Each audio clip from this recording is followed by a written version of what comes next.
Hi friends, ఈరోజు OU వేదికగా CM Revanth Reddy గారు 40,000 ఉద్యోగాలకు సంబంధించినటువంటి నోటిఫికేషన్ గురించి చెప్తారనేసి ఎంతోమంది ఆతృతతో చూశారు. కానీ నోటిఫికేషన్స్ ఎందుకు ప్రకటించలేదు అంటే దానికి కారణం ఏంటిదంటే శాంతికుమారి ఖాళీల కమిటీ ఏదైతే ఉన్నదో దాంట్లో కొన్ని లెక్కలు తేలలేదండి.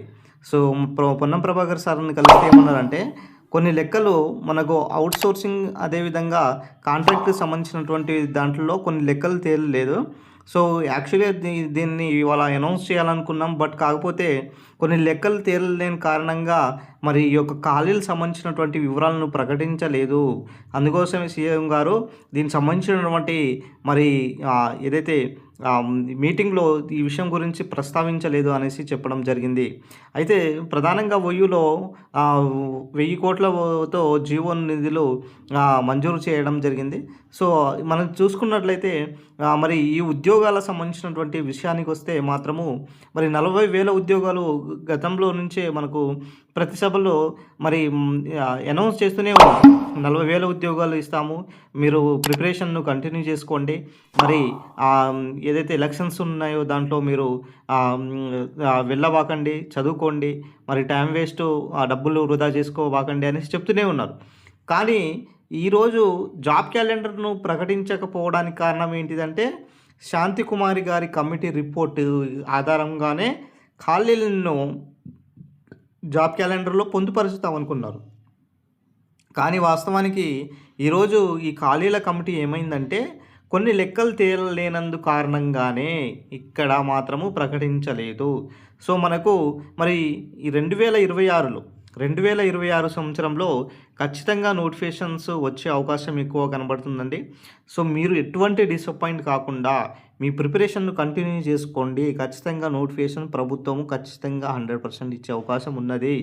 గతం నుంచే సీఎం గారు 40,000 ఉద్యోగాలు భర్తీకి సంబంధించినటువంటి ప్రతి సభలో మాట్లాడుతున్నారండి.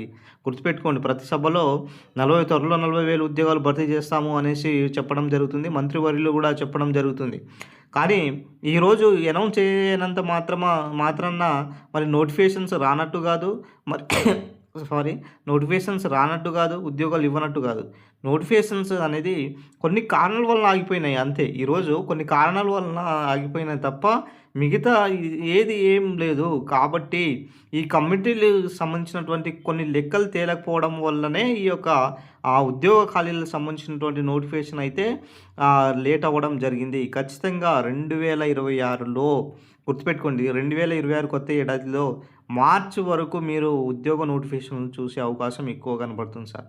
గుర్తుపెట్టుకోండి, మార్చ్ డెడ్లైన్ ఖచ్చితంగా ప్రభుత్వము దీనిపైన కసరత్తు చేస్తుంది.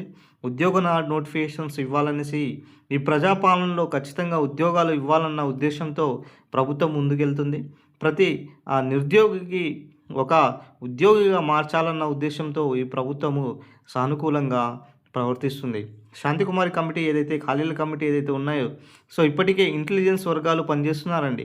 సో ఇంటెలిజెన్స్ వర్గాలు ఇచ్చిన తర్వాత రిపోర్టు ఆధారంగా 2026లో కొత్త నోటిఫికేషన్స్ ఉండే అవకాశం ఎక్కువగా కనబడుతుంది.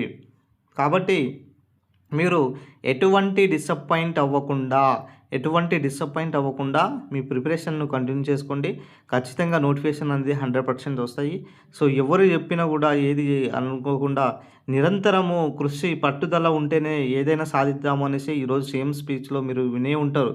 సార్ ఇక్కడి నుంచి వచ్చారు, నల్లమల్ల అడవుల నుంచి వచ్చి ఈరోజు ఒక సీఎం స్థాయిగా ఎదగాలంటే ఎంత కసి ఎంత పట్టుదల ఉంటేనే అవుతారో ఒకసారి ఆయన సంబంధించినటువంటి వ్యక్తిగత సంబంధించినటువంటి ఇన్స్పైర్డ్గా చెప్పడం కూడా జరిగింది.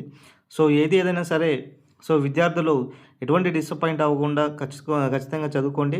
నోటిఫికేషన్ అనేది 100% 2026లో వస్తుంది. ఇది ఈరోజు సంబంధించినటువంటి అప్డేట్ అండి. సో వీడియో నచ్చిన లైక్ చేయండి, షేర్ చేయండి, సబ్స్క్రైబ్ చేసుకోండి సార్.